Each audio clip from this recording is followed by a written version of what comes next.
Hey guys, welcome back. SpeakuP Monday here, live. Tropical Nomad now at the new time of 6:30 instead of 7:30 instead of 7 o'clock. So 6:30 instead of 7 o'clock. Make sure you tune in, come in, be a guest, or be in the studio audience. Right? So you got it. So this is SpeakuP Monday, Destination Indonesia. Now tonight we have an incredible guest who's become a friend over the years. He was one of the very first. He did one of the very first SpeakuP Mondays when we were at Life in Bali, the spiritual home of SpeakuP Monday, which is interesting.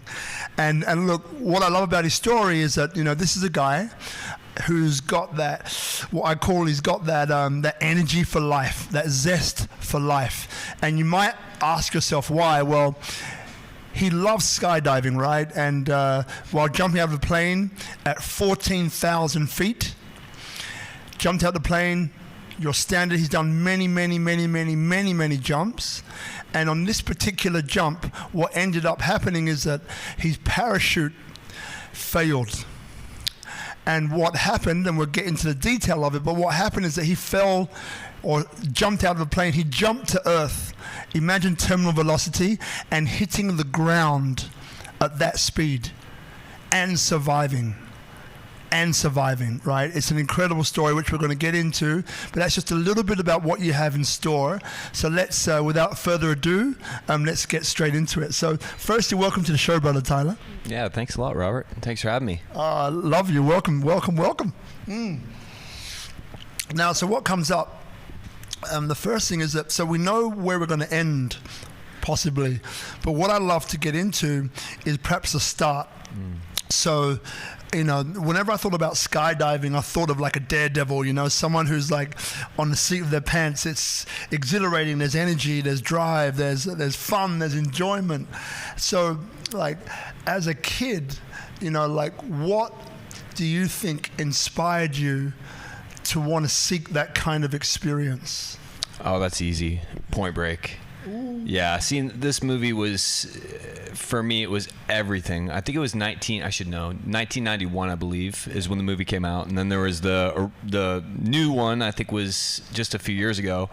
That one was not the one. It was the original with Patrick Swayze, Keanu Reeves, and seeing that lifestyle for me was just like, all right, I'm already a surfer. My dad started teaching me when I was really young. But then to see these guys, these like, you know, rebels that were robbing banks and jumping out of planes. I was like, these guys are getting all the chicks. And, you know, I was a little kid. I was 8. So I'm just watching this movie just like, oh, this is so cool. But seeing them skydive, for me, it was this, yeah, I thought to myself, that's got to be just absolutely amazing. And I know it was because of the characters these guys were in the movie.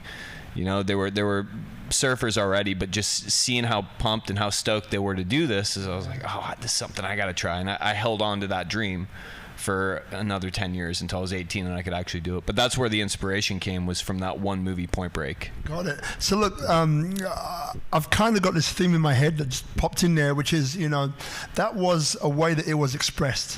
When you saw that, you saw an expression of that, identified with it, and thought, you know what, this is me. I want to do that. I want to do that. So, but what before then? So if there's any experience before you were 8, like that 1 to 7 period of time, like, was there anything there that was beginning to stoke that interest of you having that sort of experience that you can remember? For sure. It was definitely surfing. Because with the surfing, it was this... Have you ever surfed, Robert? Yeah, once. Okay. No, about 5 times. Okay. So there's that whole feeling of the first time when you get up to your feet and you're actually riding across the ocean on a surfboard and you're going straight and you're just like, super, super excited. But to have that feeling as a kid, for me, was like, you know, everything else I'd do on the beach would be play with my dogs, my sister. I'd go and I'd collect sand and water from the ocean, go put it in my hole that I dug. I was always on the beach. But to have that experience of surfing at a young age was all of a sudden, it was like I tapped into this different kind of a feeling. And it was adrenaline, but, you know, I'm a little kid and I'm just catching whitewater waves and riding just straight into the shore. But at the same time, it was enough to give me that feeling like, oh, wow, there's something more to life than just, you know, the things that pretty much everybody grows up doing, I don't know if I should say the normal things, but I mean, not everybody surfs. and it was just all of a sudden I got exposed to this kind of a new feeling. But then, you know, even before skydiving, it was dirt bikes, and I wanted to seek that feeling that would just make me feel alive. Yeah, make me feel alive. And so you were surfing very young, because you were saying at 8 o'clock you saw the movie, so you were surfing way before that, from what it sounds like. So the feeling of being alive, there's something there, and that's why the question keeps coming in. Maybe there's not, but like, perhaps it's this thing about, let's take a different tack. So maybe it's so, for example, growing up as a kid, you know, like, what you're around you become, in a way. And I remember playing in our back garden, right? So I was playing as a kid. I was the one who spent lots of time by himself. I was an introverted extrovert, children's home in London for 18 years. And once, you know, when it was beneath 8, it's like 6, something like that. And we had this apple tree in the back garden, and I would sit on the branch and I would just think about stuff. And it was maybe 4 or 5 feet off the ground. It felt like a lot more than that. And the apples, I would drop apples out of the tree and watch them hit the ground. And in my mind, I was like, you know what? I reckon that if I push myself off, I could control my descent and land on my feet. So if I push myself off where my face is facing the ground, I could turn in midair and land on my feet, right? I was convinced, right? So what I did is I picked up the courage, I pushed myself off, and I remember waking up, right, with a headache, right, and scratches on my face and stuff like that. Obviously it didn't work, but that didn't stop me, right? I did that, and I went on. After that, I did things like I ran into a tree to see what it felt like. There was some other crazy stuff I won't talk about now that I did, but it was out of this thing of, like, I don't know, maybe trying to crack my head open and trying to squeeze more knowledge in there or something. So there was something before I started that was always there. It was always there, but it came out in different ways. And for me, what I believe it was that, you know, I didn't feel in control of my life. And like, I just wanted to control something, you know, and that led me, you know, in a way to try and look at that apple. I can control my descent, you know, running into a tree, you know, I could control it. So it was this thing of trying to have control. Perhaps that's what it was. I'm now preaching to myself. So when I mentioned that thing about control or lack of control, is there anything that comes up for you in your life, perhaps when you were very little, maybe when you're growing up with your parents? I don't think so. I mean, because I've wondered, there's a lot of traits that I carry that I'm going, where did this actually come from? And even my dad would be, where'd you get that trait from? You know, it's like, we're not clean. How are you so clean? And there's just certain things that I'm curious about. But the one thing that sticks out, I know that music was always a part of my life. I'd hear my dad and my mom playing old records, whether it was the Grateful Dead or the Allman Brothers, all these like 60s psychedelic music and Hendrix, and all that for me throughout my childhood was always playing, and it just made me obsessed with music as a kid. Obsessed. And of course for me, even today, it's like I'll tap into old music because I know that's going to get me really pumped to go surfing or just to ride an exercise bike at the gym to get those natural endorphins flowing. So music is like my lifeblood to keep me really pumped and motivated, and it never gets old for me. But to go back as far as I can remember, it's like it's the music that really had me just constantly wanting to just move and be active. But other than that, I mean, other than that, my memories are G.I. Joes. Like, I love to play with my G.I. Joes, you know. And I was like pumped with my G.I. Joes and that movie Point Break. But yeah, going back music, as far as I can think, is music. Yeah. Got it, music. And so what quickly popped in there for me? So do you want to have kids? Well, I have a kid. I have a child. I have a daughter. Yes. Oh, how old is she now? She's 3. Wow. Yes. So surrogate father to my two of my really good friends in Australia. We'll get back to that story. I forgot about the story. So let's talk about this, right? So if you had a kid that you were bringing up with your partner and so on, so I'm interested, right? Curious, actually. So which things do you think would be really powerful for you to pass on to your kids? So for example, with you, it was music, right? Grateful Dead and all of that, getting pumped and psyched. It's like before I do anything, you're raising your level of energy to link in with that experience that you were doing, skydiving, surfing, and all the rest of that, right? So, and I can see how that impacted and affected you a little bit. So if you had kids of your own that you were bringing up right here, right now, which things do you think would be important for you to actually do that? In the very beginning, no matter what, I would. I'd make sure that they would know all about meditation, surfing, and journaling. Those three things right there I find to be so important. And right now, I'm actually tomorrow I'll be living with a friend of mine, really good friend, and he has 2 kids. And one of his kids, she's the same age as my daughter, same birthday. And I was like, oh, this is cool. Like I can show her how to do some art, show her how to do some journaling, teach her to surf. So and I've always kind of been like the uncle of kids. You know, even with my daughter, I'm like this. You know, even though I'm a surrogate father, I'm like that uncle that does stuff. You know, that's always moving around. But those things I find to be so important. The meditation, for so many reasons that so many people don't understand. And I won't really break it down, at least my opinion on it, but I think you understand the benefits of meditation. But then surfing, I just find to be okay. It's something that keeps you active. You're outside. You're getting vitamin D, exercise. It's a meditation in itself. There's so many perks to it. And then also the journaling, where you can actually just track your daily life and you can look back on it. And then, as you know, you can, later on down the road, you can write a book. You can write your own story on what it is that you've done and the journey you've gone through. So I think at an early age, it's so cool, because even now I'm like, oh, I wish I could go back to like an 8-year-old, because my mom made me make a journal or something. Be like, what was I doing today when I was 8? You know, I think that's just such a cool process of just something I think everybody should do. Yeah. Like, so I have 2 kids, right, as you know, 4 and 6, both girls. And it's interesting because in the back of my mind is this thing about how are our behaviors influencing our kids? You know, so who are they going to become? What can I do to allow them to be the best they can be, right? So this question comes up for me a lot, and it's interesting because then you're fighting sometimes with how you feel. Maybe you're tired, maybe you haven't got the most patience that particular day, and they're just upsetting you, they're driving you nuts. It might be that, right? But it's interesting because, again, hearing your story and just seeing, you know, like the early part of you, because also, you know, the thing which I love about you is that, you know, what I get to you is that you're a deep thinker and you're a guy who really cares about people, right? That's just what I get from your nature and just our past interactions. So if I would say that to you, you know, what comes up for you and where do you think that comes from? As far as being a deep thinker and caring about other people? Yeah.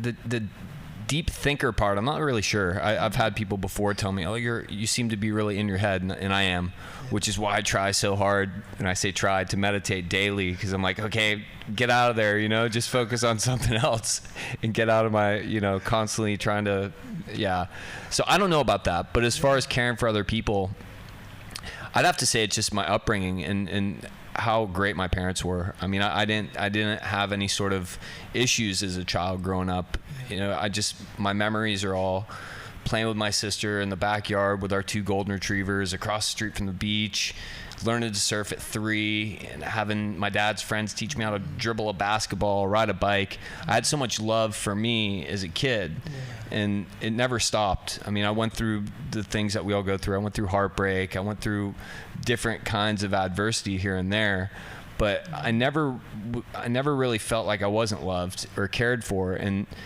I've always really been fascinated with the feeling of helping people. And I've been lucky to have that as an occupation for over a decade in different ways of helping people. But I feel like that's just such a rewarding feeling. I mean, it's the one of gratitude. Like, you give somebody something and they're stoked, and you have this just wave of chills come over your body. And I've had different people throughout my life, a couple in particular over a few years here actually, that stick out to where they've really taught me so much about gratitude, where it's like, okay, now I can do this in every day. Maybe it's not a grand gesture, but it's something that's little. But to have that be my work as well has been like it's made me feel like my job has purpose. And so last week, Brian Kelly, right, was on the show, incredible guy, and he did this thing which he learned somewhere, I don't remember where, and it was about, that's right, it was a friend of his who was really, they felt like they were really in a really tough, low ebb in their life and were looking for a way out. And they went to see a healer who was highly recommended, right? And so she went to see this healer, and what this healer had to say was, for the next 29 days, every day, I want you to give something to someone of value for the next 29 days. And that was it. And this person, she felt really disappointed, right? It's like, I wanted more than that. Is that all you got? Really? Come on. But she said, like, okay, this is the last, that's right, it was the last money that she had, that she spent on seeing this special healer. She got that information back and she was very disappointed. However, she did it. But what happened in those 29 days was incredible and changed her life. And he went into details of what happened and what she how the universe reciprocated that, of just for 29 days in a row just giving. And that can be something which is monetary or love or a note or a message. Like, it can be anything that you feel is of value to give, and it changed her life. Right?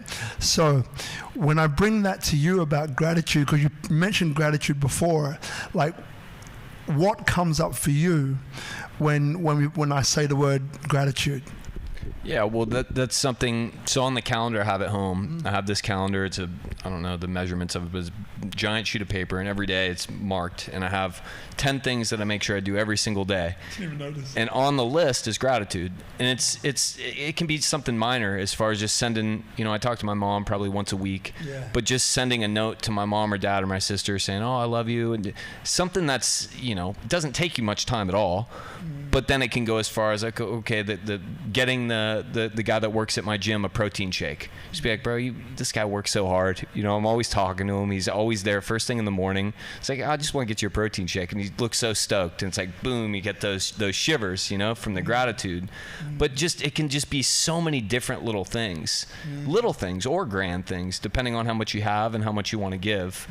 But I've found that to be, okay, if I do this every single day, it becomes habitual.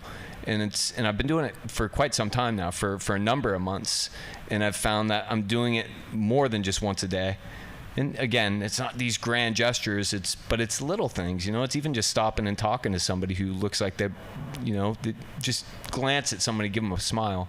There's so many people that don't even really acknowledge, And I tried it the other day. This girl who parked next to me, I was like, hey, how's it going? And I was like, she didn't say anything. And then I looked, she had her headphones in, and I was like, all right, it's okay, it's fine. I was like, are you not even going to respond?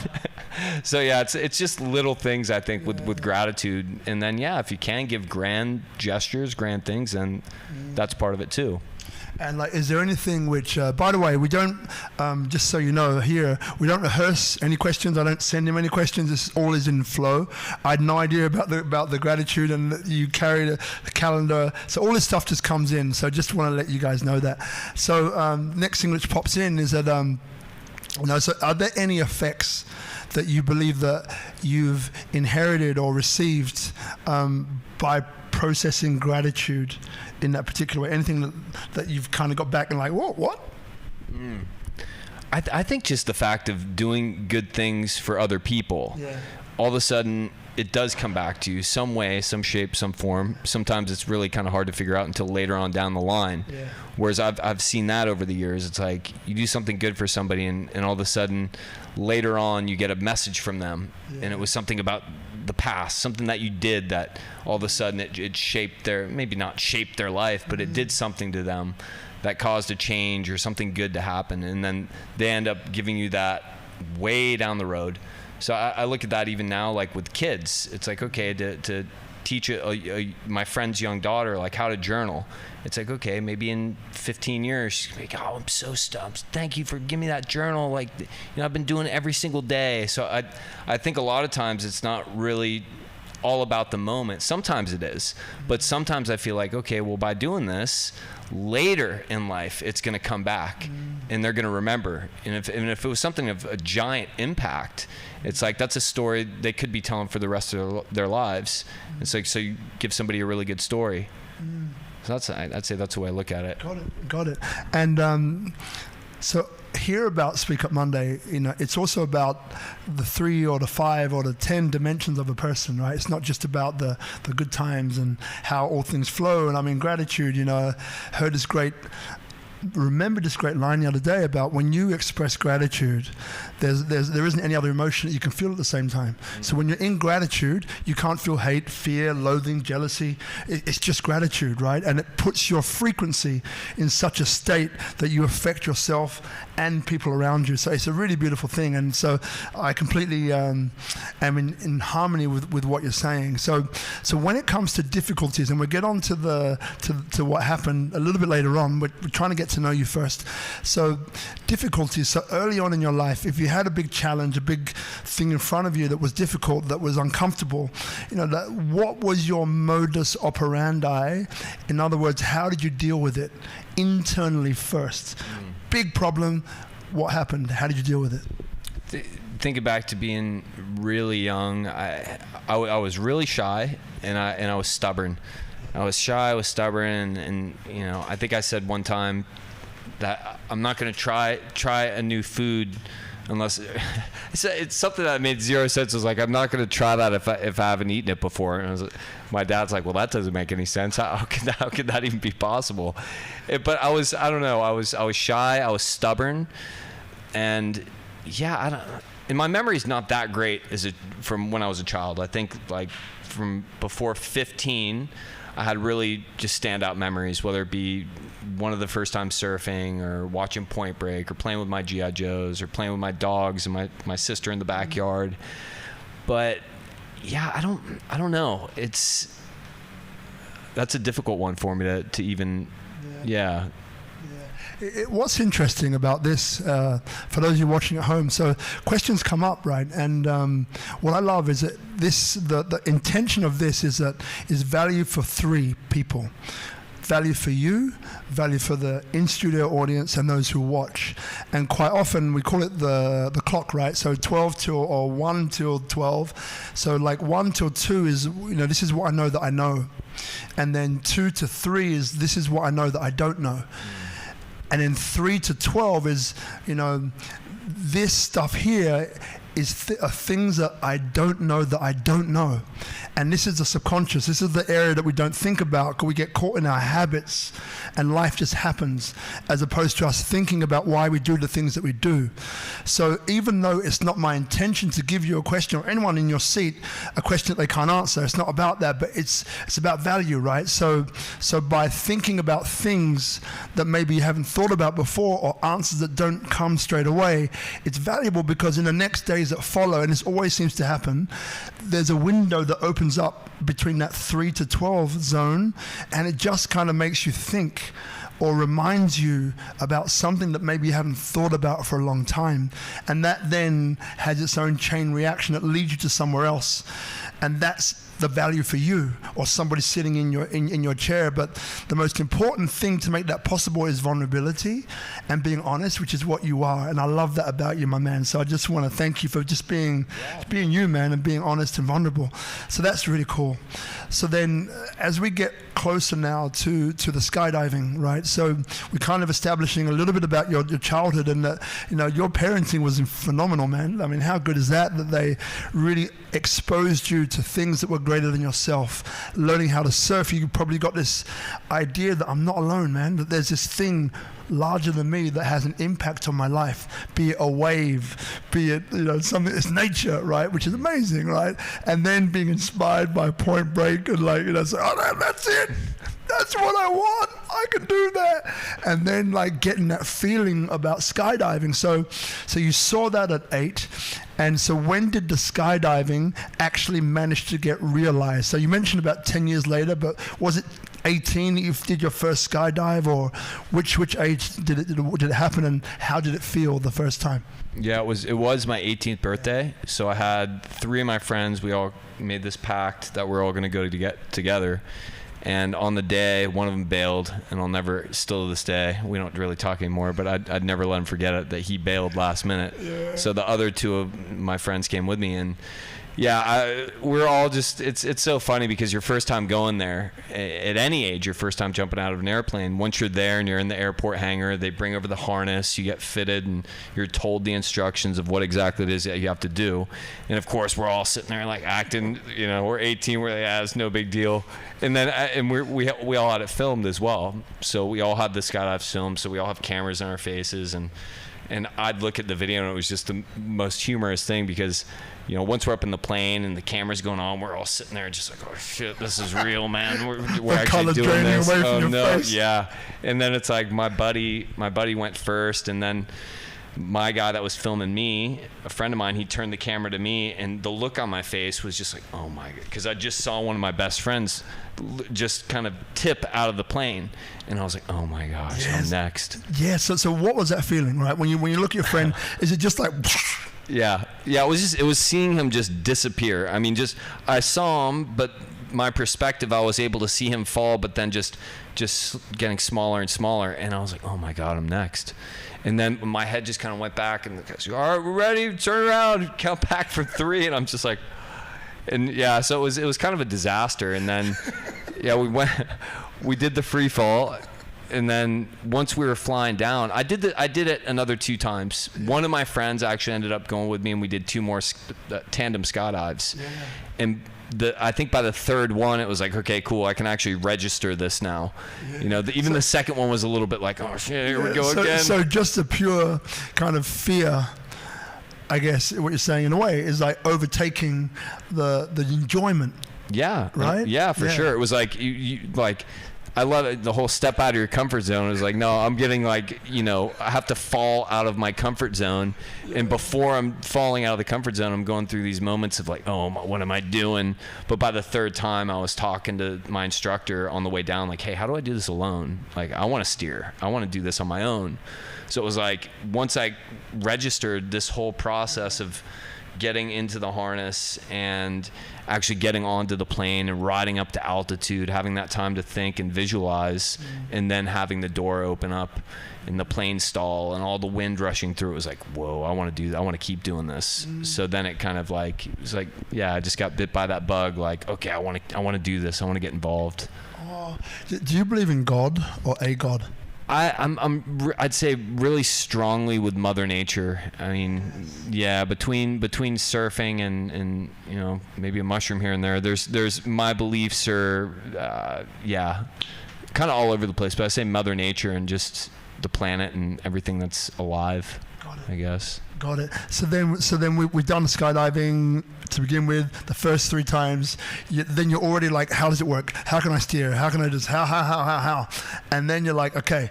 So then talk us through what happened next, because obviously you didn't stop there, right? You kept on going, right? What kept you going? What was it just pure elation, or was it literally I want to master this? Like, what was it? Yeah, it wasn't even really wanting to master it. It was just wanting that feeling. And then my buddy that I ended up getting certified to do the course in, it was an AFF course. This was I think 2001, and we got certified to go on our own. So it was 8 jumps, and those 8 jumps we had an instructor with us who jumped beside us and just make sure that we performed how we needed to perform in the free fall, open our parachute, and we'd have a walkie-talkie that would guide us on how we have to steer and where we need to land. And my buddy who got certified with me, he was the same friend who got into riding dirt bikes with me. So we got real obsessed with riding dirt bikes and trying to do big jumps and all the stuff that my mom didn't like. And yeah, so between surfing and riding dirt bikes and then skydiving, it was like, I found this like, okay, this where I can tap into the adrenaline and feel as alive as I possibly can. So when we got certified to jump on our own, I loved the fact that I was going to be able to go and do this, but I never really thought like, this is it for me. It wasn't like a surfing, and even surfing wasn't like, I never competed as a surfer as a kid, so it was like never like, this is going to be my life, but I just wanted that feeling, and I knew where to get it. It's a question, right? Why do you think you wanted that feeling? Was there something missing in your life that caused you? Now, this is not just you, this is everyone. I love, feeling in a heightened state. Now, I haven't really asked myself why.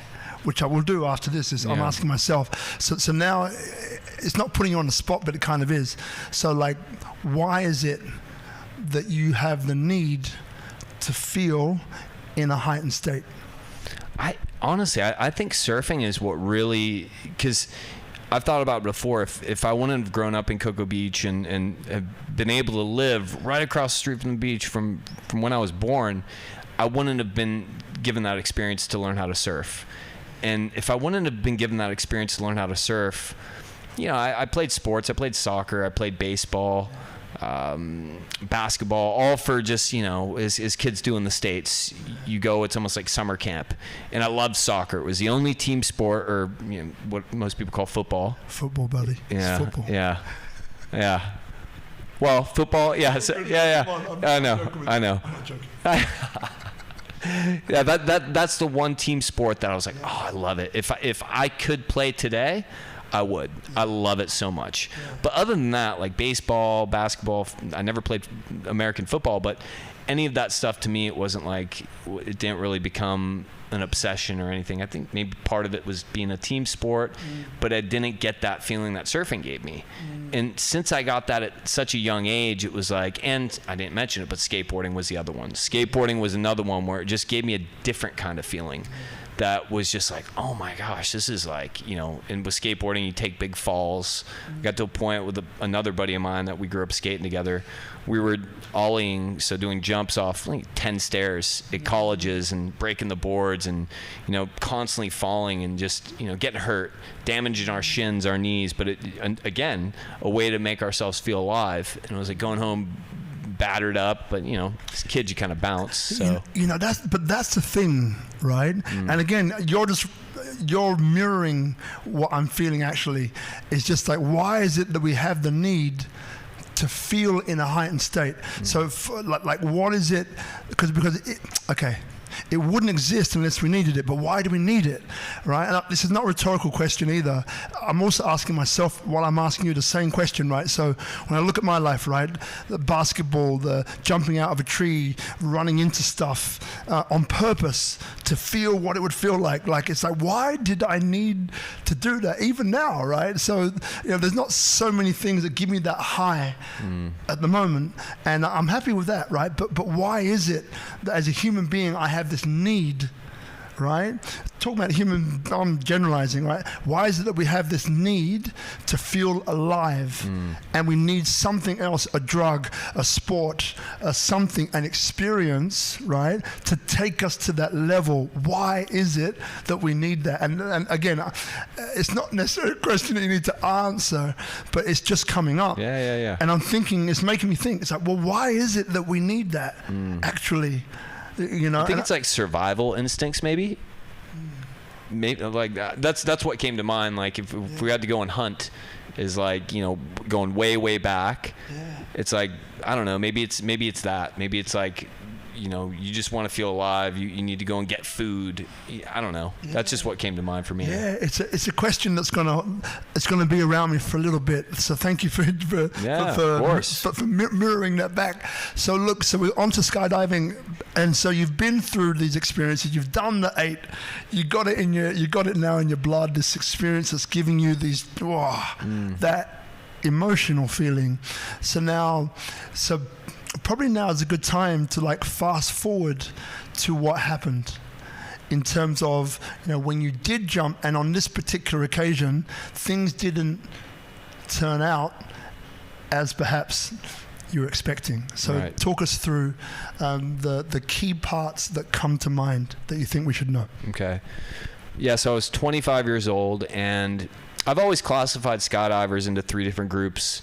You had the ones that did it one time and they got completely obsessed with it. They sold everything they had, quit their job, moved to the drop zone, get a trailer, and they're just jump junkies. It's like they live there. They live, breathe, eat skydiving.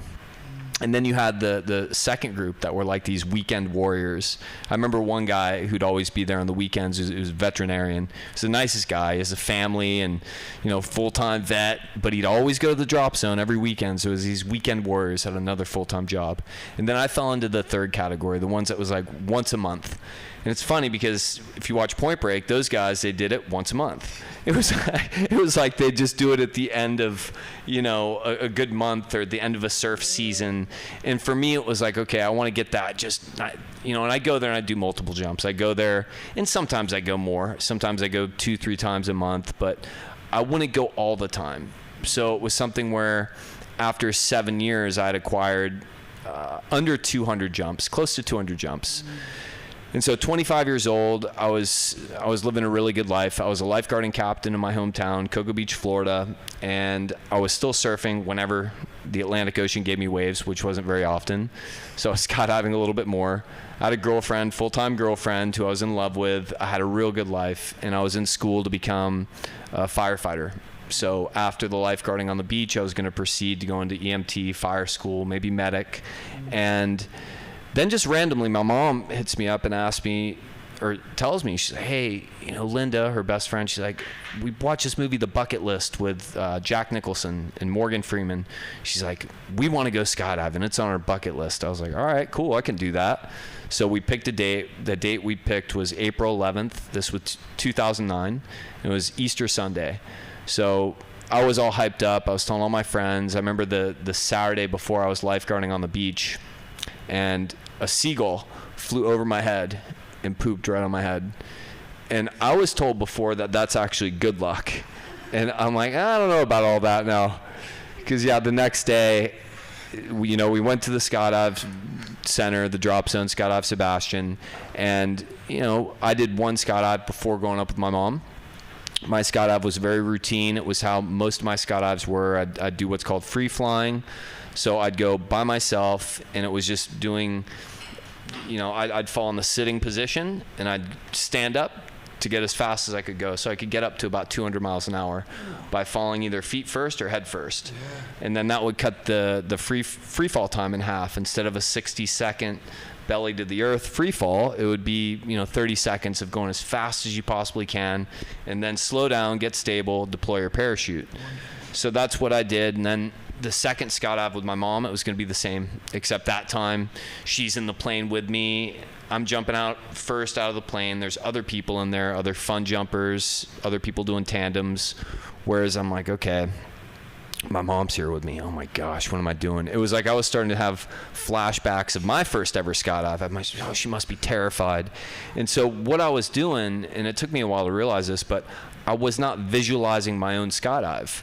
I was kind of visualizing my mom's, and I started to kind of second guess myself, like, why am I having her do this? And it was really strange for me to really start thinking that way. And yeah, so we reached altitude, plane door opens, and then my mom's friend Linda has the film, and it shows me just going out the door and kind of waving at my mom as I exit the airplane. And then, yeah, just like the last, I did my 30 seconds of free fly. And then I reached altitude, and I decided I wanted to deploy my parachute a little bit lower than I usually would. So usually it would be 4,500 feet. I decided to deploy my parachute at 3,500 feet. I wanted to get down to the ground as quick as I could, get my mom's camera, get photos of her landing, along with Linda, her friend. But most importantly, I wanted to be there on the ground with her so she could experience, and I could experience with her, the feeling that made me do it. Because that's always, anytime I've brought friends, I've brought quite a few friends with me skydiving for the first time. And I'd always make sure, deploy a little bit lower, get to the ground quicker so I can be there. When they touch down and their feet touch the ground, it's like they look at you and it's like, yeah, that's why I brought you here, just for this feeling right now. The skydive's one thing, but when you actually touch down and your feet are on the ground, it's just like, you can't explain it. So I was like, all right, that's my reasoning. I'm going to deploy a little bit lower. And yeah, the moment I deployed my parachute, 3,500 feet roughly, that's when instantly I knew something was wrong. I started to spin. So I experienced a malfunction that I didn't even really know how to correct, and I was, again, stuck in my head. I was thinking too much, and I broke all the rules. You're meant to try 2 attempts to try any sort of correction of a malfunction. You have high-speed malfunctions and low-speed malfunctions. I was experiencing it was more of a high-speed malfunction, whereas I tried much longer than I should have to correct this malfunction. You give 2 attempts. If you can't correct it in 2 attempts, you cut away your main parachute and you deploy your reserve, and that's why it's there. And I tried more than 2 attempts, and I'm not looking at my altimeter, which tells you how high you are to the earth. That's the other major rule, is you want to always know how high you are to the earth. That's your amount of time before you can actually have any sort of reaction. So by the time I looked and I realized that, okay, where am I at? And I'm at 800 feet. And in the USBA handbook for skydiving, it states that you want to be under a square, stable, steerable parachute no lower than 2,000 feet. So that puts it in perspective. At 800 feet, and I'm spinning fast, and I'm losing altitude, and right away I'm just like, okay, do I have time to cut away? And even just that one thought of thinking, do I have time, I just lost another 100 feet. So then it was like, before I knew it, I was spinning so fast, because I was gaining momentum too. You know, with that spin, the closer I'm coming to the ground, the quicker I'm spinning. So I do remember this vividly. I had the thought, I was like, okay, I think this is my time to die. And then when I had that thought, boom, I went black, like just completely blacked out. And I think it's from the centrifugal force, but also just the sheer fright of, I think this is it. Like, I think my life is over. And yeah, and that's the last thing I recall until 5 days later. You know, thanks for explaining that. What just come up for me, right? So you said before you believe in nature, right? Which is, to me, nature is God, actually. Because the way that everything's organized, it cannot be anything else but something that's an organizing force. Anyway, but what comes up for me is that, and you know, in life that we have these patterns that repeat. So I believe that life is working for us, not against us. And when we're in situations that are challenging and uncomfortable, it's just pointing something that we need to deal with, accept. Now, I don't necessarily like being uncomfortable either, but I acknowledge that's what it is. You said before about, when I asked you the question about meditation, and you're saying that, and being in your head, that you're in your head a lot. So what I find is that life is trying to evolve you. It gives you a little tap on the shoulder. Hey, you need to look at this. No, not gonna look at it. Then another tap a little bit harder. Hey, you need to look at this. Nah, not interested. And then it's like, okay, now I'm gonna hit you. Yeah. You're following where I'm going with this. Sure. Yeah, bang, yeah. Right? So then, and the fact that you said during that whole experience that you were in your head, and that's what lost you that 100 feet. So the question is it like, you know, was there, if you look back, was there a pattern that was there that you didn't first see, which is trying to let you get out of your head? Meditation now that you've picked up is getting you out of your head, and it's getting you back into where you started, which is nature. Right? That's where we all started, actually, right? So it's like this cycle that life is trying to help you with. Just an observation. Yeah. That's a good one too. Yeah, it's a really good observation. I mean, that's definitely the way I'd say it. Even, I told you earlier, it's like, okay, I've didn't delete accounts, but I stopped utilizing my social media, and I was like, wow, I feel better. You know, maybe I'm missing opportunities, but you know what? Whatever. I'm happy, and I'm doing well. But yeah, that meditative state, it's like, this was almost another discovery that I had back in December. So I went for a surf, and I was meant to meet a friend at 2 p.m. I went surfing at, I think it was 1:15, and I was wearing a watch, and I went out at Echo Beach for a surf. I was like, all right, 2 p.m., so I'll come in at like I'll just do a 30-minute surf. And I went out, only went out in the water, and I get one good wave, and I'm like, all right, go back, get another one. And then all of a sudden I found myself in this rhythm, and that rhythm you'd also call a flow state. And it was like, okay, something I've been doing my whole life. I can still have a lot of fun doing it when the conditions are right, and I'm actually, you know, surfing at my best capabilities. And that day I was, and the conditions were fun. And it was like, next thing you know, I was just so pumped, so excited. And I'm paddling back out. When I get really excited when I surf, it's like when I duck dive and I'm underwater, I just start screaming because I'm so pumped, and I just want to just yell. I'm like, and then I get out, paddle out, get another one. Next thing you know, I look at my watch and it's 2:15. I was like, oh no. And I did this when I was in school. I'd skip Spanish class to go surfing back in high school. And I'd be late sometimes because of that. It was because I got caught up in that moment, caught up in that. So it's like I wasn't stuck in my head. I was stuck in a meditative state, in something that I enjoy. And this could be art. This could be yoga. For me, it's surfing. And to go back to the skydive and being in my head, it was like a curveball. It was just so weird to have my mom, of all people in my life, getting involved, and I love it. And I'm stoked. And like, even if my mom now would be like, oh, I want to go out to Bali and surf. All right, cool, come on. Of course, I'd take all the precautions. I make sure we go at the right place. And it's a lot better than, throwing my mom out of an airplane. But I'm just like, oh, I know why I was in my head, or at least I think I do. And it was because it was just such a massive thing for me to have my mom a part of that. And so I don't know. Now I've lost track of the question. But you don't know. But the questions aren't questions. The questions are just something to prompt. Okay. So it's not about answering the questions, about what comes up for you and whatever that is. And that's what you've done. So you're completely exactly where you need to be. Okay. And another thought came in. So the question I asked earlier about why do we need that state?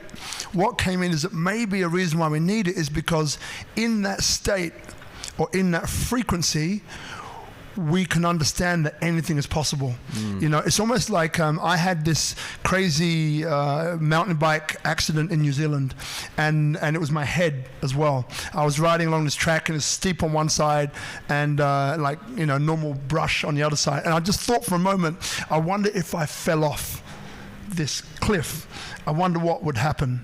Right? And it was fear that was in my head. And you're way ahead of me. I fell down the damn cliff. And I don't know how far I fell, but I fell. Now the guy that was riding with me is half my size. And I remember like blacking out. I don't remember blacking out, but I blacked out, hit my head somewhere. And this guy, I awoke with this guy pulling my bike in one hand and me in the other back up this cliff. Wow. Pardon the French, what the fuck? Yeah. So the adrenaline, and someone else told me a while ago, the adrenaline, when it's activated in our body, it's the physical makeup of our body that works against us in a way, because adrenaline, when we have this superhuman strength, but our bones can't withstand what our body can do, like what our spirit can do. Something like that. Maybe I said it the wrong way, but again, it's like in that heightened state, that guy half my height was able to drag me and my bike back up. I still don't know how he did it. Back up this cliff, the side of this cliff. Amazing. And then when you think about it, how many cases have you seen of women like picking up cars to save their kid and all of this thing? So perhaps this heightened state, I remember Tony Robbins is in my head, right? When he works you up, you could do it, walk on fire, right? So it's like, maybe that's it, that's the access to us really beginning to understand how far and how unlimited we actually are. And perhaps that is the purpose of being in that heightened state. Anyway. Woo. There's something too I wanted to add that, because I'd have this happen back at home in Cocoa Beach when I'd ride my beach cruiser from my house to my aunt's house, and I'd be listening to music. But it's the same thing when I surf, and it's the same thing that when I'm doing something that's physical, like even riding. I love these exercises. I just tapped in January 2nd. I started going to the gym again because I haven't gone in like 10 years. And I'm not a gym guy at all. I'm a surfer, but I love the exercise bike. I love just listen to music that I used to listen to when I was 15, going to punk rock shows, and I'm just tapping back into that, and I'm just breathing hard, sweating. But it's like those natural endorphins, they give me good ideas. And it's the same thing when I'm out surfing or on my beach cruiser back at home. It's like I'll get these really good ideas. And it's funny, when I'm surfing, I'll sit there and I'll have to repeat them to myself out loud. And then when I'm on my bicycle, I'll have to pull over and I'll voice note them, or I'll do something where where I remember them. But that's another reason. I just thought of it when you were talking about that, but like another reason of like getting into that state and being fearful or stepping out of your comfort zone or just doing something that's challenging, it can give you really good ideas and start thinking outside the box even. Yeah, love it, man. So let's get back. So you've landed on the ground, you blacked out, and so tell us now, because your mother came next, right? So tell us about that, probably from her perspective. Yeah, so I only interviewed her one time, and she only told me one time what she went through, and it was very difficult for her. But when she touched down, so her instructor is a friend of mine, Dave, and he said he knew that something had happened to me because he knew my canopy. He knew the color, the design of my canopy. So when they had deployed the parachute, they pulled around, I'd say 5,500 feet. So from that altitude, he saw, he knew there were people running from the hangar out to the field where I was. He saw it was my canopy, but he didn't tell my mom. So when my mom came in for what's called the final approach, you're at about the same height when I looked at my altitude, about 800 feet, 8 to 500 feet. That's when you start coming in for your final approach to the ground. And so as my mom was coming in for that final approach, she was waving at her friends that were there to watch. She had a handful of friends, more than a handful, that were all nurses. They all worked at a Alzheimer's Foundation. So they're all used to working in an elderly home, and they had something that they referred to as the bad nurse face, to where my mom's like, well, we'd go into work, and if somebody had passed that was under our care, somebody that we knew, we could tell just by the expression on the other nurse's face. So as my mom's coming in to land, the same time she's waving at her friends, they're not waving back. She hears sirens. And then when she heard those sirens, that's when she had that realization it was me. So she touched down on the ground. She told me, she's like, my legs were numb from the canopy ride. I got out of the harness. I held Linda's hand, and they rushed over by my side. And she, a couple people explained to me the state I was in when I was on the ground. And my one friend, Rob, explained it to me best. He's the one that first got to me when I was on the ground. He's like, man, you look like a rag doll. Like if you were to throw a rag doll down, because both of my legs were going in opposite directions, like they shouldn't be going in those directions.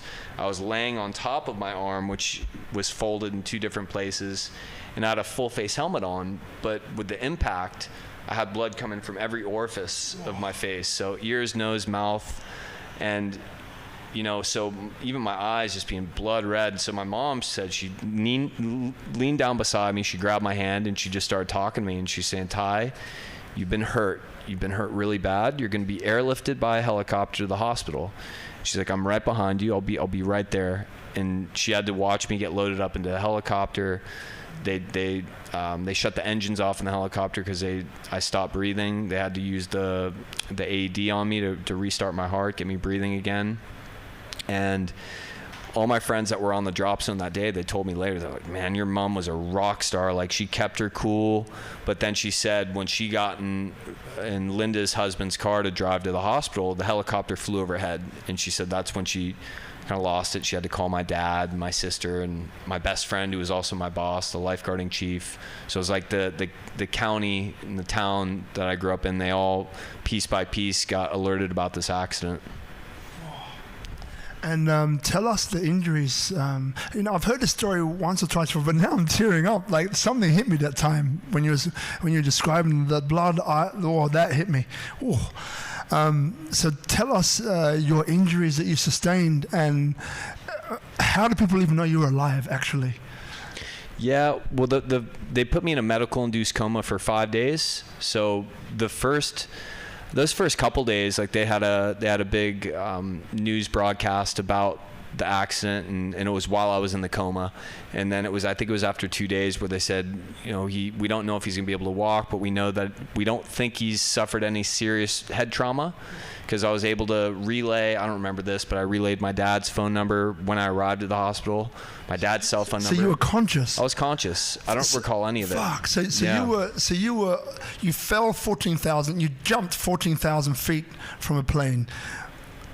As you mentioned, the centrifugal force as you were coming down probably rendered you unconscious. So you hit the ground hard on your side. Yep. Right? My right side. Your right side, hence you land on the shoulder. Your legs were in opposite directions. Your helmet's whatever. You got blood coming out of everywhere. And so were you even breathing? Yeah, well, so when I hit, so my first responder, Rob, came out, and he was by far the most experienced skydiver there. I think he'd been in the sport for 25 years, and he told me, he's like, that was the most horrific thing I've seen and I've been a part of. Because when he got to me, again, I had this full face helmet. It's kind of like, you know, in the Olympics they have the luge. Yes. So it's kind of like those helmets, real aerodynamic. Well, he said he started to monitor me. You know, they alerted, like, hey, we need to get an ambulance here, or a helicopter. This man's going to die. So he alerted to manifest that they needed more help, assistance, and there's always a nurse on scene. One of the skydivers was a nurse. They came out to keep me stable. But then as they had me, you know, they were trying to keep me stable, I'd broken quite a few teeth. I'd broken 9 to be exact. And so as I was laying there, I stopped breathing. And so Rob noticed this, so he did the finger sweep. And what he did is he pulled out teeth, he pulled out blood, gunk, my tongue, and got me breathing again. So he saved my life right there on the scene. And so when he did that, I started coughing, and I coughed, and blood got all over his shirt. And this was Easter Sunday at one of the busiest drop zones in the U.S.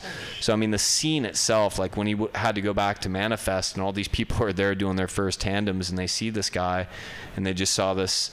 So, yeah, that was when I hit. And then I also didn't mention, I landed about 10 feet from a paved runway. So when I landed in a field, and I actually put a divot in the earth. So there was actually impact from where I hit on the field and bounced to my left side. So I mean, you would have died, man. Oh, for sure. Yeah, there was no doubt that I would have died, but I was conscious for parts of it. You know, even when they loaded me up into the helicopter, my mom said I raised my hand. I raised my hand to acknowledge my mom.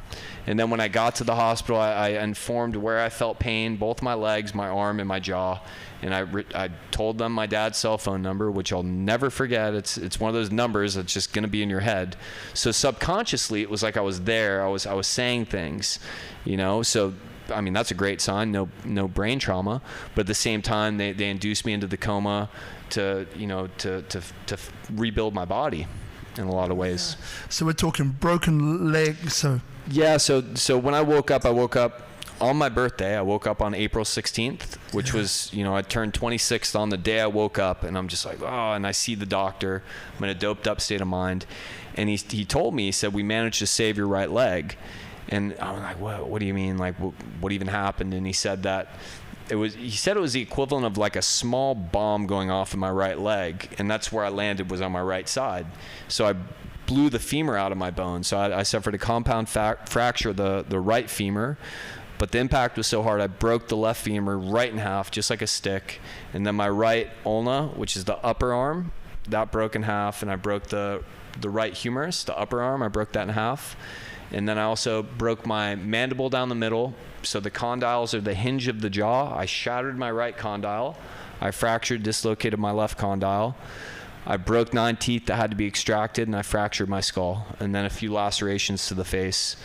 So what they had to do in those 5 days, they had to put permanent metal rods in both of my legs. They had to put a temporary rod in my upper arm, permanent rod in my lower arm, or vice versa.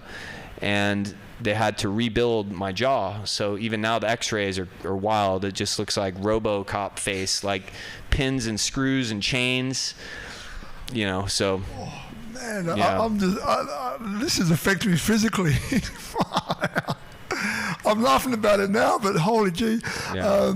The thing which I really love about your story, so I've heard it a couple of times, guys, but this one affects me more than any other time. But the thing which I love, so let me get my head straight. So basically, we're talking about recovery, right? Now, I love this. So this is about a lady who, when you were in this position of being told you never walk again, when you were in this position of being given these prognoses of what you will and will not be able to do for the rest of your life, it's pretty hardcore. The bit which I love is that you reached out for advice, right, from somebody else who went through something similar. and they gave you this advice. Can you tell us the points which you found to be the most helpful and most important for your recovery? Because people watching this now, there may be some who are in hospital. I've got a friend who's in hospital for over 300 days with this crazy thing, and she was told things about not being able to walk again and all this stuff, and she has, and she will, and she's doing amazing. But what I love about this is we've spoken before about when the human body gets into this heightened state of unlimited ability to be able to do things which are superhuman. So also what the human body is able to do and able to rebuild itself, right, is mind-blowing. I hope that I never have to do that, right? But you did. And so the advice that this lady gave you that was super important to you, if you could relay that to us, I think it's fundamentally extremely important. Of course. I mean, I'll never forget. And before I even get to the advice, one thing she said in her email back to me was, and I'm so much credit to doctors, so much, but she said, don't listen to the doctors. They don't know what they're talking about. They do know what they're talking about, but if you're not just an average human being, and when I say an average human being, somebody who takes care of themselves, then you can beat the odds. You really can. Because she told me, she said, don't think about what it is that you can't do right now. It's only going to make you sad. It's only going to keep you down. Instead, think about what it is that you can do every single day. And that little bit of advice was just like, oh, okay. And I mean, clipping my nails, tying my shoes, brushing my teeth, and then I freaked out my nurses when I started screaming because I peed standing up. I got myself to the toilet in my wheelchair, and I was like, I'm doing it. And I got out of the wheelchair. This was after I think 3 weeks, and I was standing up for the first time, and I was so pumped. But I was focusing on those little things. I mean, but they were grand for me. It was like, okay, I'm never going to surf again. I could potentially never walk again. Okay, wait a minute. No, I just took 3 steps. Like, this is huge. And it was these little tiny things, but that, I fed off that. It was like, okay, wow, all right, journal it, write it down. Because then if I start doubting myself, I'll go, no, wait, no. I only took 3 steps a week ago. Today I'm taking 8 steps. Okay, there's progress there. So it was like I was tracking this progress just through journals. And I couldn't write because my right arm was broken, so I was writing with my left hand in this journal. Still have the journals, and at the bottom was always think positive, stay positive. And I'd always write at the end of everything. Who came to visit me? What loved ones came to visit me? What did I do? What are the little things I did? The little tiny physical therapy exercises I had to do. Okay, write them all down. And I just kept that advice in my head all through that recovery until it just started getting better and better. And I was riding my bike and I was swimming, and things just got better over time. I fucking love that. I love that, man. That is so, just that alone, right? Of just, don't think of what you can't do. Think of what you can do. I equate with, quite often as human beings, especially ones which are motivated and driven, it's like, I've got to get there and I'm not there yet. Yeah. As opposed to saying, and sometimes you need that, but as opposed to saying, hey, look how far I've come. Yeah. And if I've come this far in that period of time, then imagine what I can do over here to where I'm going. And that story just epitomizes that. And clearly now I can see why journaling is so important to you. Because, your life depended on it. Yeah. Right? Totally. And writing with your left hand, so that was developing the other side of your brain. I don't know which one it is. So writing left when you're right hand and you're writing with the other hand, then that's also increasing the movement and agility in another part of your brain. It's just all of these things just marrying and just marinating in my head, which I'm just kind of realizing, makes you, an exceptional human being, man. It's, Thanks, for real. And it's like, so I was at a friend's wedding, renewal of vows yesterday. I was being the MC, and it's 11 years. And a friend of mine told me a long time ago about 11, right? So 1 + 1 = 2, right? Cool. And that's what you're capable of. But then 1 + 1 is 11. Right? So that's the power of what you can do. But it goes one step further. So 1 + 1 is a window. Think about it. So let me put the microphone down. plus 1, right? So 1 plus 1 is a window, and that window is unlimited possibility. That's what it is. And that's what you are, right? That's actually you. So you found a way to bring two things together. Maybe your legs. 1 plus 1 equals 2. That's Tyler having a good day. 1 plus 1 equals 11. That's Tyler, doing more than that, maybe walking 3 or 8 steps. But 1 plus 1 equals a window is you having unlimited possibility. And now look at you, right? You went through all of that experience in your head. Maybe now you're not so much in your head, right? Maybe you learned that lesson, and now you've written a books actually. You're coaching people. Tell us some of the things that you're doing now. How has that experience impacted your life since that day? Oh, I mean, in so many ways. I mean, what I said even about the second book was, after the skydiving accident, I ended up having to take pain medication, which is normal. But of course, I got on Oxycontin in 2009, Xanax, which are massive pain meds, and they gave me the ample amount. And I was going out to Miami once a month, and I was going to a pain clinic, Florida Pain.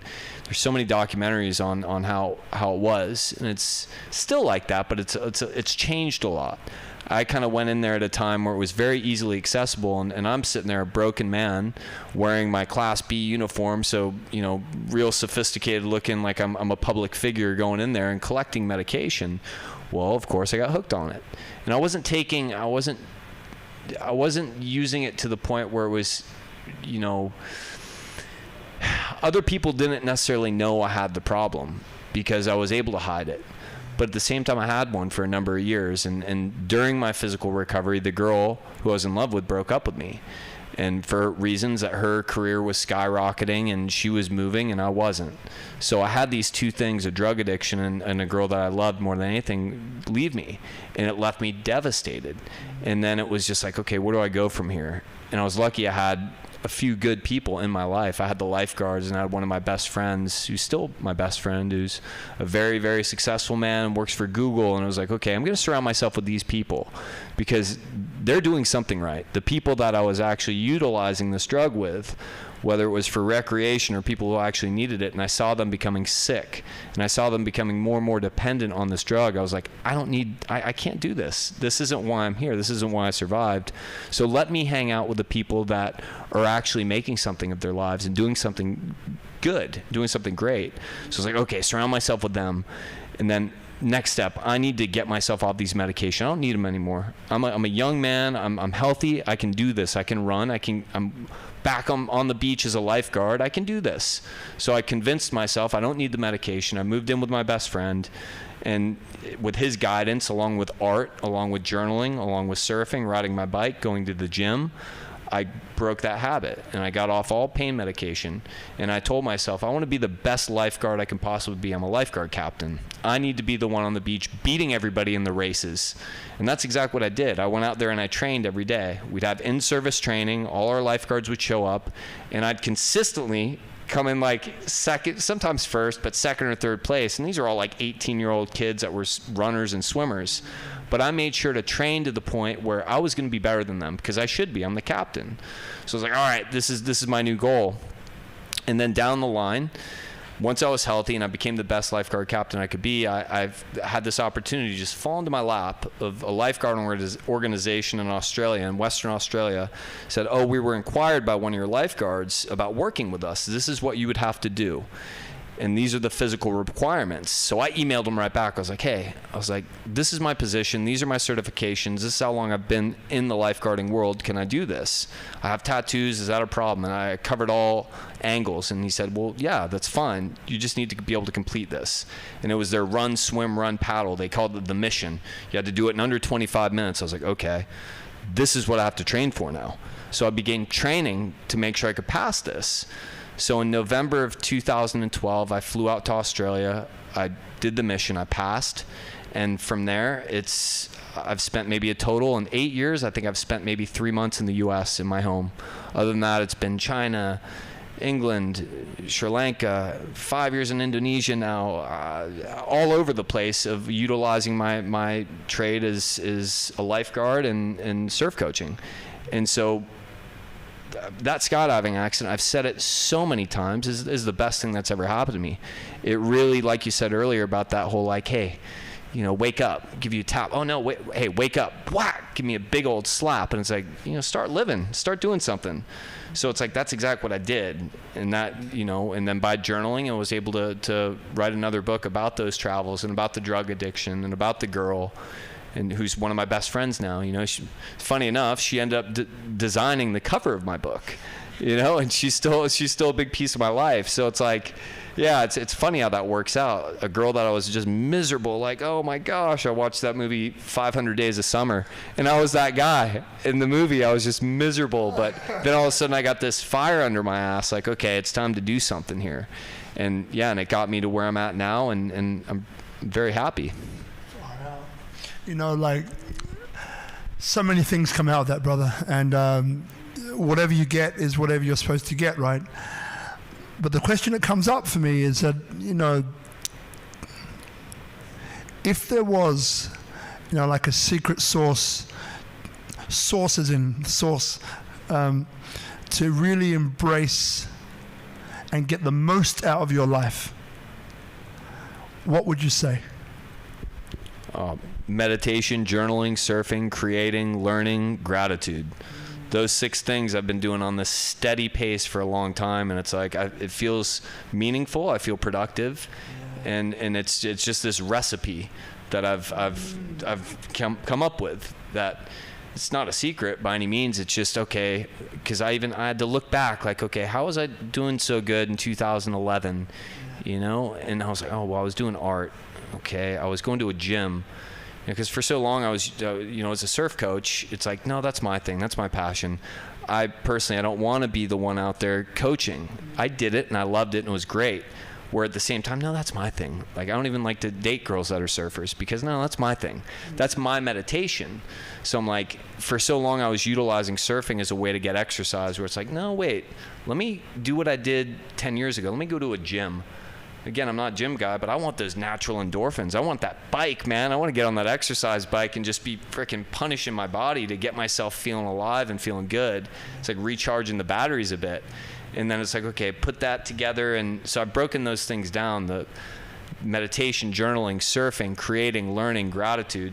I broke them down, and I've gone off on, like, I circle them all, and then I don't know what that kind of graph is, but you know what I'm talking about. You write down, circle it, and then you draw little, like, legs out of it. Yeah. You know what I'm talking about? I know the one. Yeah. So because I'm saying, okay, well, for example, with surfing, okay, you're learning a new skill. Even if you're a great surfer, you're still learning every time you're out there. Yeah. You're meditating.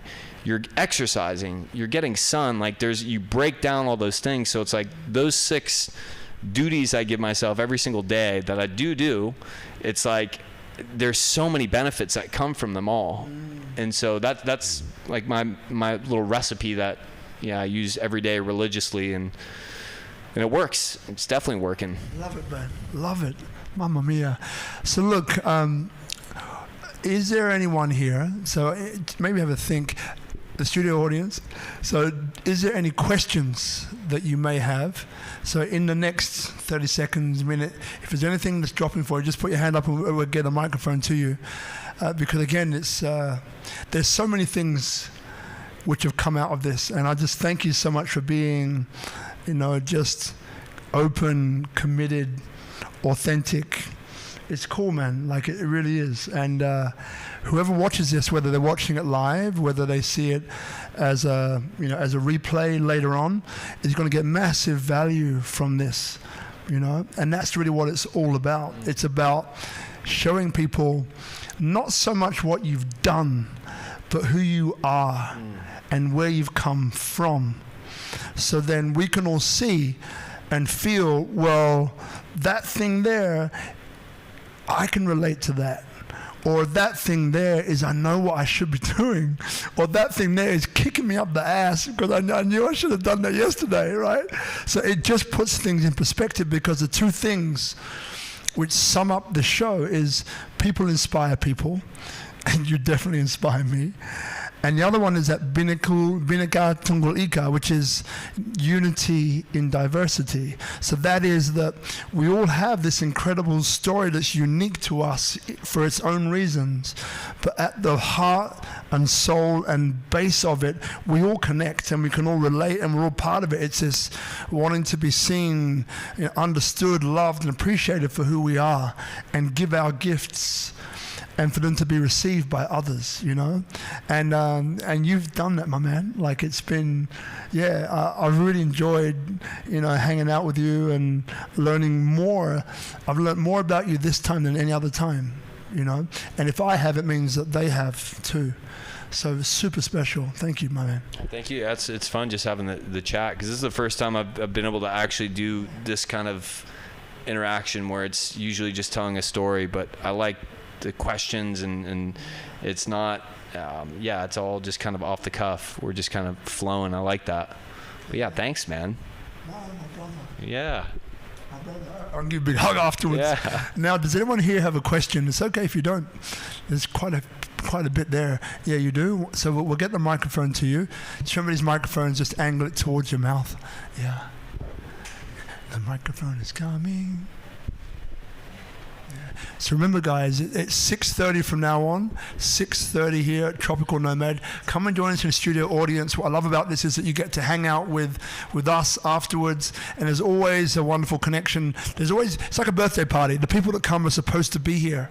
And if you're feeling that tap on the universe on your shoulder saying, go, just come, because it means you're going to meet someone incredible afterwards where you get to download and chat and connect with and create something else. So, come.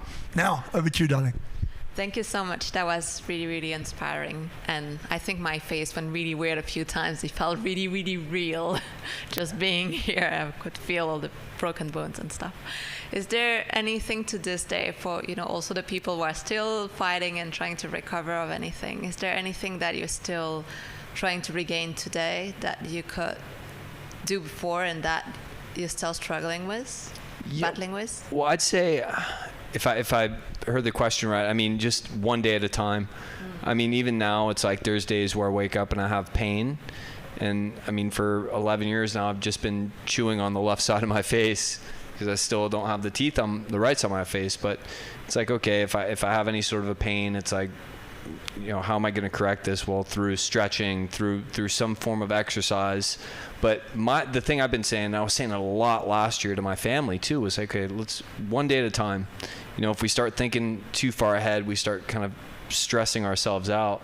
And and a lot of it too is, and it's even saying it still sounds kind of like, I don't know what word to use, hokey or corny or repetitive, but the meditation too. It's just like, by going one day at a time and really trying to zero in on meditating, whether it's through an art form such as yoga, surfing, art, anything, or just actually sitting down and really trying to be disciplined enough to shut your eyes and just focus on your breath for 10 minutes. It's like, well, that's very beneficial, because then we're actually living in that present moment and we're not freaking ourselves out. Because I know for me, there was a dark period back then where I was in the hospital bed before I started doing the journaling, before I got that advice, where I was just thinking to myself, I'm never going to be able to surf again. I'm never going to be able to skydive again. I mean, what's my life going to be like? And it's like, if I would have known then, like, no, you're actually going to go in lifeguard in different countries around the world. You're going to surf waves that you dreamed of when you were a kid. You're going to skydive again another 50 times. You're going to do this. You're going to do that. You're going to meet these amazing women around the world. Forget about this one. Like, you're going to go on to do so much more. It's like, I never would have been able to predict that. So all that time I spent in that hospital bed just with this daunting feeling of what my future was going to be like, I had no idea. So it's like, I always remind myself, even to this day, it's like, okay, well, I've been unemployed for about 15 months now, but at the same time, I'm happy, because I'm like, well, if I'm going to be miserable about that, then, what's the point? I have to be upbeat. I have to be positive. So if that answers the question, it's that whole, like, okay, present moment, think about right now and like enjoy your days and give yourself a to-do list and make yourself feel like you've done something every single day. And yeah, and when we're in those troughs in life, it's like, you know, we'll get through them. But again, look back on when you had it before and what you did to overcome it. And yeah, but I'd say, yeah, one day at a time for sure. That would be my answer to that. And what you just said as well popped into that question. That question earlier on is still making me think, Mamma mia. But I think that's the other thing as well, of being in that peak state, you're completely in the present moment. Yeah. Right? You're like, it forces you to be in the present moment right now, which I think, yeah, powerful. Has anyone else got any more? Cool. So look, in a minute, I'm going to ask you a question to close it. And that question is, you know, well, actually, before we get there, if people want to connect with you, what's the easiest way for people to connect with you? I know you mentioned LinkedIn, but tell us how to connect with you. My email. Oh, okay. Yeah, my email. Because I still have social media, but I've on my little list, I'm like, how am I going to utilize this in a productive way? Because I've been so productive this past month. I read 4 books. I did everything that was on my to-do list every single day. I was able to do exactly what I wanted to do, and I didn't have any distractions. But I'm like, I still like social media as far as it being a tool. And I'm still trying to figure that out. But I'm not checking it. I'm not utilizing it. It's there. Yeah. But if you really want to contact me, I'd say email is the best. And what's your email address? My email is Tyler P, like Patrick, Farnham, @gmail.com. And that's Farnham, F-A-R. Yep, F-A-R-N-H-A-M. Beautiful. And if somebody, it seems a redundant question actually, but coming up, I speak it. If somebody wants to contribute to you, this is not necessarily, they're not talking about money, but to contribute to you in any way, you know, how would that look like? Oh, it's honestly, you're doing it for me. It's because what I love about this is I love sharing the story. And I said it before. I was like, oh, I hope we don't talk about the accident. Because I'm glad we did, but I was like, man, I've been talking about it so much, but that's the root of it all. Like I've said it for a long time now, is I'm so excited to talk about what came after it, the 10 years that came after it, which we didn't even scratch the surface, but that's the part that I really enjoy talking about. But to give me a platform to be able to share the story, because the bigger platform I have, the more lives I can impact, you know, because that's what it's all about anyway. It's like if you have a story that you can tell, and if you've gone through something, a lot of people haven't, then you have this kind of knowledge and like, okay, well, somewhat of a recipe in mine. I've said it so many times, the journaling, meditation, surfing, creating, learning, gratitude, all this. But it's like, okay, I'm excited to share it. So any sort of contribution to me is give me a platform so I can share it. Love it. That's it. Love it. Well, you heard that, right? So if anyone's got any podcasts who are watching this, get this guy on. You know, he's amazing, and he's a beautiful human. And the interesting part is that, so as I mentioned earlier on, what SpeakuP Monday isn't about is really promoting what we're doing. Even though that comes into it, it's about who we are. You know, and who we've been and how we overcame things and kind of where we're going. So we get an understanding of where this person come from. And I love that. Because the accident, as you noticed, which again is not planned in my head, it's just how it unfolds, but was very little of the entire, it was more about you and who you are and where you came from and why you believe what you believe and how that's been impacted, how that's been moved, the lessons that you've learned, right? Because all these things give us an access into like ourselves, you know, to connect with that thing that we have in the way that you have. So it's almost like that window, the 1+1 I was telling you about. It's like where goes one, go all. So what that basically means is that when someone is able to get through that window of unlimited possibility, they come back and show us and give us a hand and pull us through. And that can be physically, mentally, emotionally. It can be writing a book. It can be telling a story. It can be doing a podcast. But it's like you're dropping breadcrumbs for people. Breadcrumbs of remembering, who we are, which is this source of unlimited potential. And that's what I get from your story.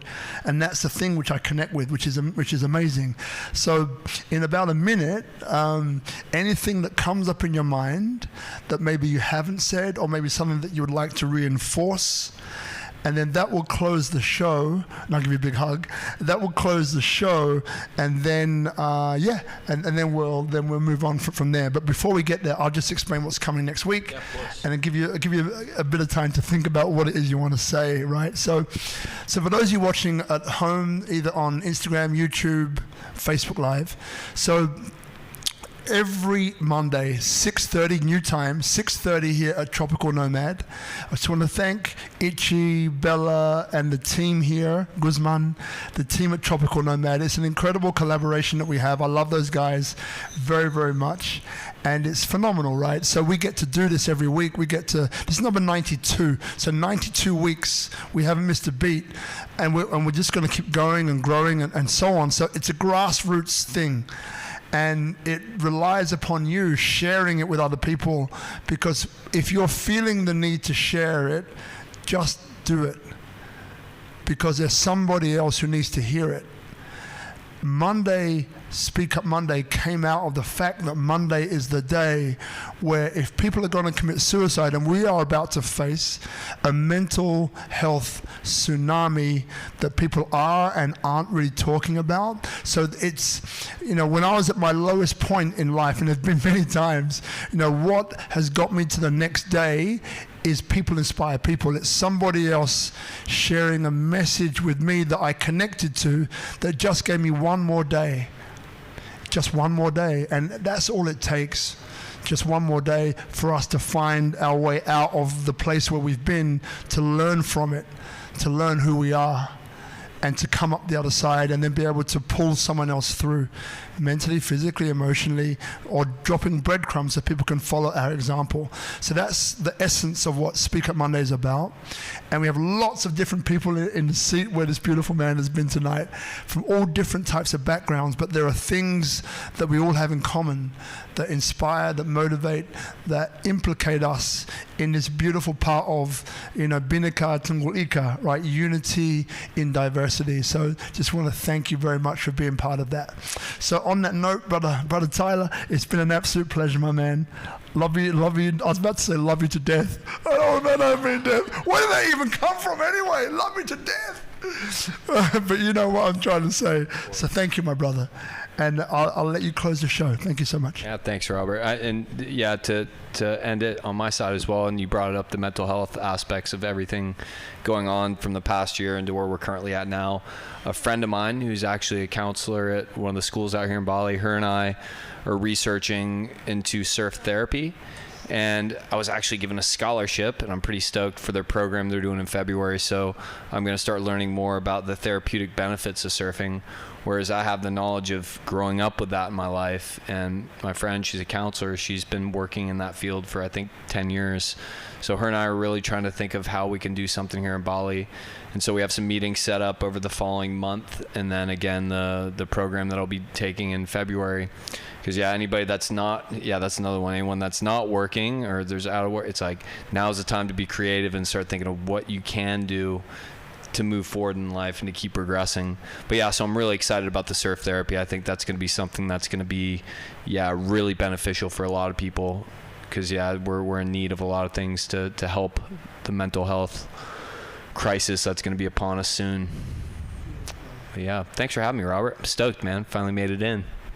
Thank you, man. Thank you, everybody. Give me a hug, man. Yeah, bro. My man.